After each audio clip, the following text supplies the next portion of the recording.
오늘 우리가 읽은 이사야서 61장의 말씀은 유명한 메시아 예언의 말씀입니다. 물론 이사야서에 예수님 오심에 대해서 또 오셔서 어떤 고난을 당하시고 구원의 사역을 이루신가 하는 말씀 참 여러 곳에서 얘기하고 있고, 대표적으로 우리가 잘 아는 이사야서 53장 말씀, 그가 찔림은 우리의 허물을 인하며, 이런 말씀들을 통해서 고난받는 예수님에 대해서, 고난받는 그리스도에 대해서 말씀하는 것, 대표적인 구원의 예언의 말씀이 되겠습니다만, 또 오늘 읽은 이사야서 61장은 예수님께서 이렇게 이제 고난 당하는 메시아일 뿐만 아니라 또한 성령의 기름 부음을 받아 오셔서 놀라운 사역을 감당하신 분인 것을 구체적으로 이제 얘기를 해주고 있습니다. 그래서 예수님께서 세례를 받으시고 공적인 생애를 이제 시작하게 될 때에 첫 시작하는 것이 이제 가버나움의 회당에서 성경을 읽으면서 이제 사역을 시작을 하게 됐는데요. 예수님에 대한 소문이 쭉 퍼져나가게 되자 가버나움 회당에서 하나님의 말씀을 좀 읽게 됐습니다. 그래서 누가복음 4장 16절부터 보면 이렇게 말씀을 하고 있습니다. 예수님께서 그 자라나신 곳 나사렛에 이르사 안식일에 늘 하시던 대로 회당에 들어가서 성경을 읽으러 서심에 선지자 이사야의 글을 들이거늘 책을 펴서 이렇게 기록된 데를 찾으셨다는 것입니다. 곧 주의 성령이 내게 임하셨으니 이는 가난한 자에게 복음을 전하게 하시려고 내게 기름을 부으시고 나를 보내사 포로된 자에게 자유를, 눈먼 자에게 다시 보게 함을 전파하며 눌린 자를 자유롭게 하고 주의 은혜를 전파하게 하려 하심이라 하였더라. 이사야서의 말씀 중에서도 특별히 이사야서 61장의 말씀을 펴서 읽으신 다음에 책을 덮고 그 맡은 자에게 주시고 앉으시니 회당에 있는 자들이 다 주목하여 보았다고 했습니다. 누가복음 4장 21절 이렇게 기록하고 있습니다. 이에 예수께서 그들에게 말씀하시되 이 글이 오늘 너희 귀에 응하였느니라 하시니라. 이사야서에 예언된 그 말씀을 펴서 읽으시고 그 다음에 사람들이 다 그를 주목하면서 무슨 말을 하나 귀를 기울이고 있을 때 예수님이 하신 말씀은 오늘 이 말씀이 응하였다. 이사야서 61장에 기록된 그 말씀이 너희 귀에 응하였다라고 말한 것입니다. 자, 그러면 이사야서 61장 1절에서 뭐라고 말하고 있습니까? 주 여호와 영이 내게 내리셨으니 성령의 기름 부음을 주셨다는 것입니다. 자, 그래서 세 가지의 구원의 사역을 말해주고 있죠. 첫째는 가난한 자에게 아름다운 소식을 전하게 하셨고, 또 마음이 상한 자를 고치셨고, 포로된 자에게 자유를, 또 갇힌 자에게 노임을 선포했다는 것입니다. 여러분, 구원의 사역이라는 것은 이런 세 가지 면에서 설명할 수 있겠습니다. 예수님이 오셔서 성령으로 충만하여 구원의 사역을 하시는데, 첫째는 가난한 자에게 복음이 전해졌습니다. 아름다운 소식이라는 것은 복음을 말하는 것이죠. 가난한 자라는 것은 누구를 말합니까? 마태복음 5장에서는 심령이 가난한 자에게 복이 있나니 말인데요, 이 가난한 자라고 하는 것은 한편 겸손한 자를 뜻하기도 하지만, 사실은 가난하다는 것은 뭐냐면 가진 것이 없는 것을 말합니다. 가진 것이 없다는 뜻은 의지할 것이 없다는 것을 말합니다. 누가 복음을 영접하는가, 누가 예수 그리스도를 구주로 영접하는가? 가난한 심령입니다. 한마디로 가진 것이 없고 의지할 것이 없는 사람들, 그런 사람들에게 복음이 되는 것입니다. 예수 그리스도의 오심이 진정한 기쁨과 복음의 소식이 되는 것이죠. 가난한 자에게 복음이 전해졌다 말씀을 하고 있습니다. 복음은 그래서 정말 이 세상에서 의지할 것이 없는 사람들, 내 힘으로 살 수 없다고 하는 사람들, 정말 나의 도움이 필요하다고 말하는 사람들, 그러한 사람들에게 하나님의 말씀이 진정한 복음이 되는 것이죠. 두 번째로 또 이 구원이라는 것은 마음이 상한 자를 고치는 것으로 말씀을 하고 있습니다. 여러분, 마음이 상한다는 게 뭡니까? 마음이 부서진 것을 말하죠. 왜 마음이 부서졌습니까? 자신의 죄 때문입니다. 항상 우리 성경에서는 상한 마음을 얘기를 하지 않습니까? 하나님이 찾으시는 심령은 상한 마음이라. 이 상한 마음이라고 말할 때 그때는 단순히 어떤 상처받은 누군가로부터 말 한마디 듣고 상처받았다, 어떤 일 때문에 상처받았다는 그걸 말하는 것이 아닙니다. 죄 때문에 하나님 앞에 깨어진 마음입니다. 자신의 죄를 발견하고 그래서 그 죄를 애통하면서 하나님 앞에 마음을 찢으며, 옷을 찢는 것이 아니라 정말 마음을 찢으면서, 그러면서 하나님, 저의 이 죄를 정말 용서하여 주시옵소서 하고 고백하는 그런 심령이 바로 마음이 상한 죄로 인해, 그래서 하나님의 긍휼을 간절하게 애타게 구하는 그런 마음을 두고 말하겠습니다. 그런 사람을 하나님께서 고쳐주신다는 거죠. 그 심령을 하나님께서 고쳐주신다는 것입니다. 이것이 바로 구원인 것을 볼 수 있습니다. 세 번째로 말하는 갇힌 자에게, 포로된 자에게 자유를 준다. 이것이 바로 구원입니다. 여러분이 이 포로된 자, 갇힌 자라고 말할 때 이 말씀을 듣는 이스라엘 백성들은 얼마나 이것을 실감했겠습니까? 왜냐하면 그들은 70년 동안 포로 생활을 했거든요. 갇힌다는 것이 무엇인지를 잘 알고 있었거든요. 무언가의 포로로 있다는 것은 한마디로 말하면 참 죽음의 삶을 살아가는 것이라고 할 수 있겠습니다. 포로된 가운데 있다가 해방이 되었다라는 그 말은, 여러분, 그것처럼 복음이 어디 있습니까? 갇힌 가운데 있었는데 이제 당신 석방이다, 이제 당신 자유의 몸이다 라고 말할 때, 여러분, 그것처럼 진짜 복음이 어디 있겠습니까? 그것처럼 기쁜 소식이 어디 있겠습니까?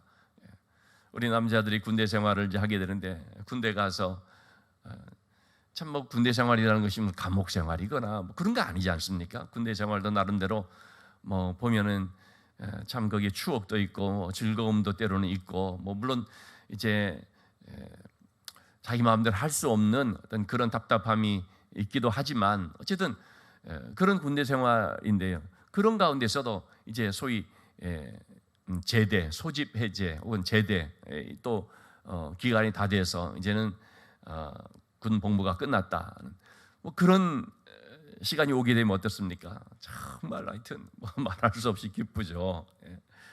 그래서 이제 나가면은 참 그야말로 나는 자유다. 내가 이제 마음대로 자고 싶을 때 자고, 뭐 먹고 싶을 때 먹고, 놀고 싶을 때 놀고, 그런 이제 생각들 하게 되죠. 여러분이 갇힌다는 것이 얼마나 참 힘들고 답답한 것인지 모르죠. 근데 이러한 가운데 있는 사람에게 자유를 선포합니다. 근데 여러분, 어떤 사람들이 갇혀 있는 것입니까? 누가 포로로 되어 있는 것입니까? 또 누구에게 포로로 되어 있는 것입니까? 바로 이것은 죄의 포로를 말하는 것이죠. 죄 가운데 있는 자는요, 죄의 포로가 되는 것입니다. 요한복음 8장 34절 말씀에 죄를 범한 자마다 죄의 종이니라. 이 포로로 되어 있다 갇혔다는 것은 한마디로 종이 되어 버리는 것을 말하죠. 미국에서 어떤 한 엄마가 도박에 중독이 되어 버렸습니다. 그야말로 도박의 포로가 되어 버린 것이죠. 그래서 내가 이래서는 안 되는데 하면서 결단을 하지만 이게 안 되는 것입니다. 어느 날 어린 아들이 제 생일을 맞이했습니다. 그래서 아들의 그 생일 잔치를 준비하기 위해서 이제 마트로 나갔습니다. 그런데 시장을 좀 보고 나서 좀 시간이 남았습니다. 그때 그 옆쪽에 또 이런 이렇게 그 도박을 할 수 있게 된 어떤 그런 일종의 무슨 간이식의 어떤 카지노라고 할까요? 어떤 그런 것이 있는 것을 발견하게 됐죠. 잠깐만 하고 들어가야지. 그렇게 해서 그것으로 들어갔다는 것이죠. 근데 이게 잠깐만이라는 것이 그만 거기서 밤을 새버리고 말았습니다. 아들의 그런 생일 잔치를 준비해야 된다는 그건 그만 까맣게 잊어버리고 정신없이 그렇게 하다 보니 그냥 밤이 새어져버린 거죠. 그리고 그때야 정신이 번쩍 들어서 집으로 딱 왔는데 아들이 밤새도록 엄마를 기다리면서 울고 있었던 것입니다. 그래서 엄마가 오자 아들이 엄마 왜 이제 왔어? 친구들이 기다리다가 그냥 가버렸다는 거죠. 뭐 많이 준비하지 않아도 되는데 그냥 와도 되는데 왜 이제 왔어? 이렇게 얘기를 하는데 그 엄마가 여러분 얼마나 마음이 무너지겠습니까? 내가 지금 이게 무슨 꼴이냐 싶었지 않겠습니까? 그래서 다시 한번 마음을 붙잡고 내가 정말 이러한 다시는 이런 실수를 하지 말아야지 결단을 하게 됐죠. 어떻게 됐을까요? 그 후로도 또 그렇게 했다고 합니다. 여러분, 무언가의 이 포로로 잡혀 있다라는 것, 그것은요 내 힘으로 벗어날 수 없습니다. 울어도 못하고 힘써도 못하고 참아도 못합니다. 어떻게 이 죄의 종의 상태에서 벗어날 수 있습니까? 내가 이거 절대로 하지 말아야지. 내가 어떤 잘못된 어떤 습관, 또 해서는 안 되는 어떤 그런 것들, 내가 진짜 이제는 끊는다. 어떤 사람 그러지 않습니까? 뭐 도박을 하거나 무슨 경마 이런 걸 하거나 그런 거 할 때 내가 이제 다시는 안 한다는 의미에서 막 자기 손가락을 자르기도 하고. 그래서 어떻게 한다고 합니까?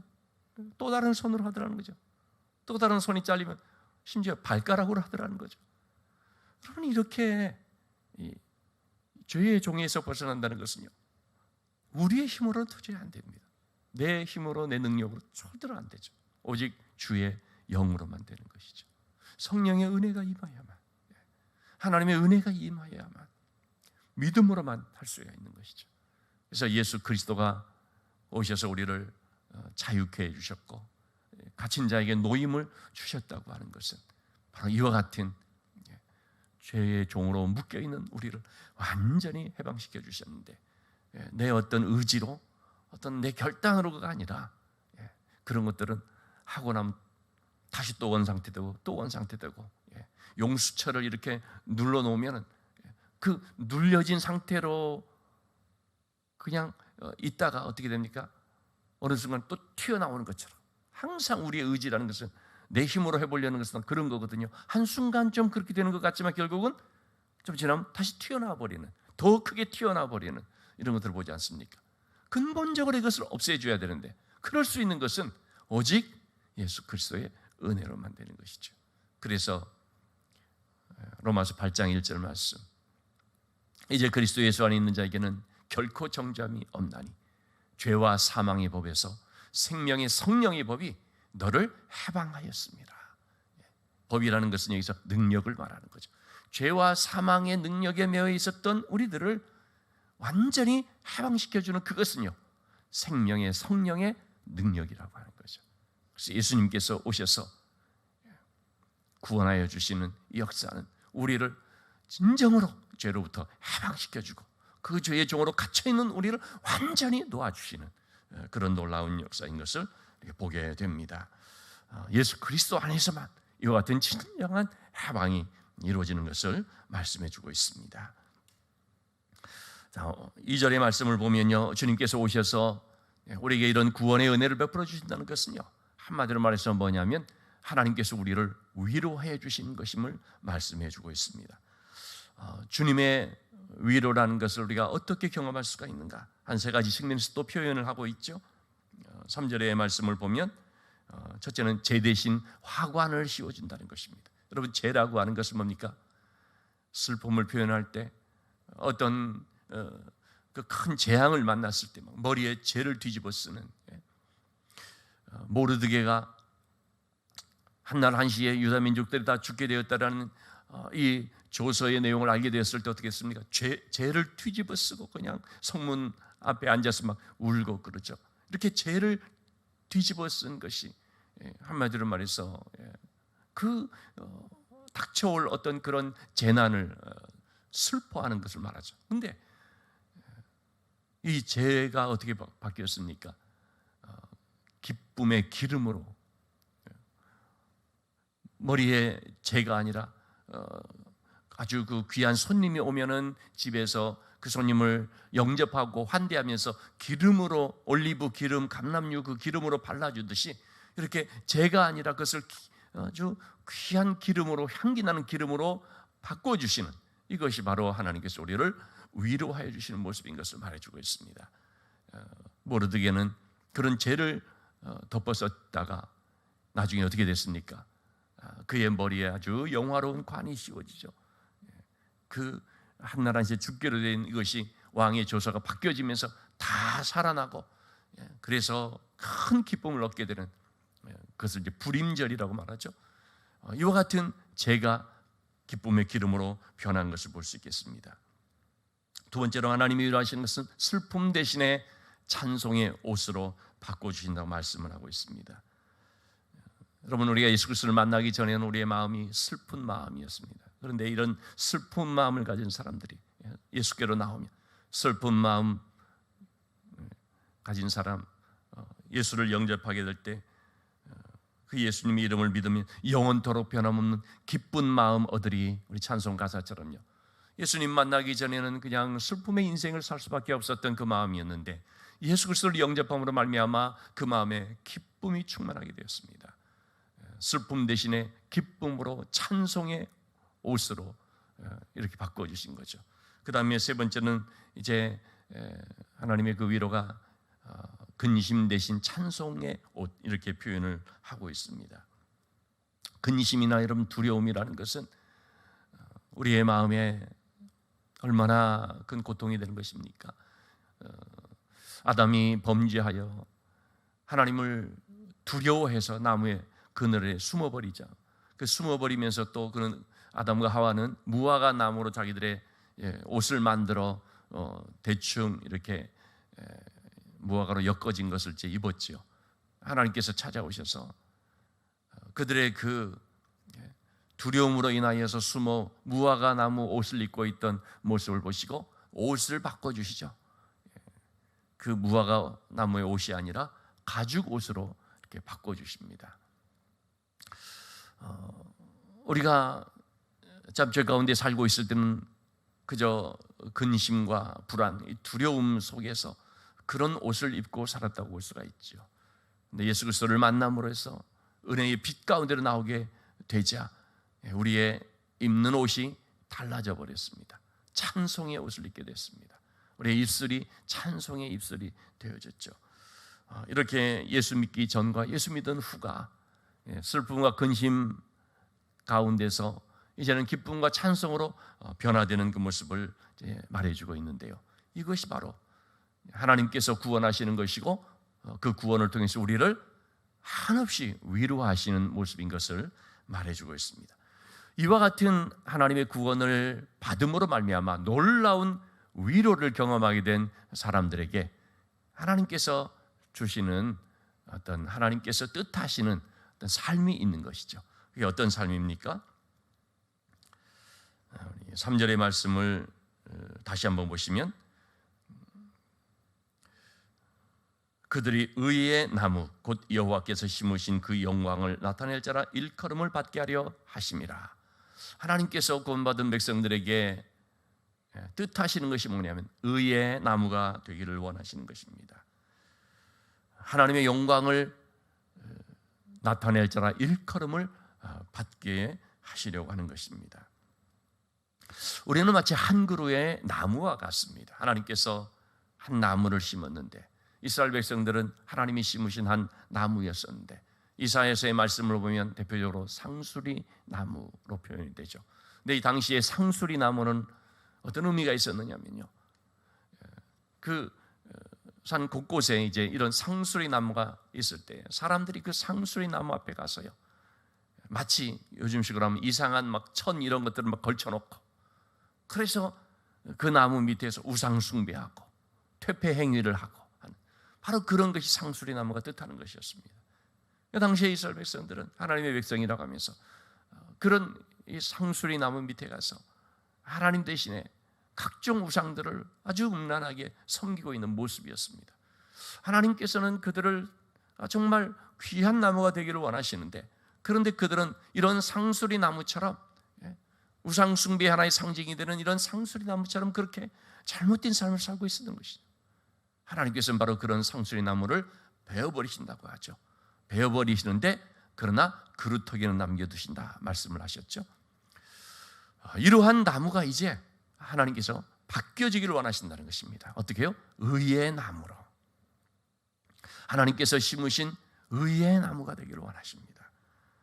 여러분, 그런 의의 나무라는 것은 어떻게 이루어지는 것입니까? 예수 그리스도를 만남으로 되어지는 거죠. 예수 그리스도를 만나게 될 때에 그 나무가 의의 나무가 됩니다. 왜냐하면 의로우신 예수 그리스도와 접붙임을 받게 되니까 그런 것입니다. 포도나무 대신 예수 그리스도 안에 있을 때에 그 가지가 열매를 맺는 것처럼 우리가 비록 부족하고 또는 자격이 없는 자들이었다고 할지라도 예수 그리스도와 만남으로 말미암아 그 의의 나무에 접붙여지면 그럼 우리도 의의 나무로 자라게 되는 거죠. 시작은 그렇게 못했지만 갈수록 우리는 하나님의 자녀의 형상을 닮은 회복하는 그런 의의 나무로 자라게 되는 것입니다. 그래서 하나님의 영광을 나타내는 삶이 될 수 있음을 말해주고 있습니다. 오늘도 하나님께서는 우리에게 의의 나무로 하나님의 영광을 나타낼 수 있기를 기대하고 있습니다. 내가 너를 부른 것은 바로 나의 찬송이 되게 하려 하심이다. 이사야 43장의 말씀처럼 우리에게 구원의 은혜를 베풀어 주신 것은 의의 나무가 되어서 하나님의 영광을 찬송하는 자가 되도록 하신 뜻임을 우리가 기억을 하고 오늘도 우리가 우리의 삶에서 하나님과의 바른 관계 속에 살아가는 의의 나무가 될 뿐만 아니라 그 가운데서 하나님의 찬송이 되는, 즉 하나님의 영광이 나타나게 되는 그런 의의 열매를 맺는 삶이 될 수 있기를 주님의 이름으로 축원합니다.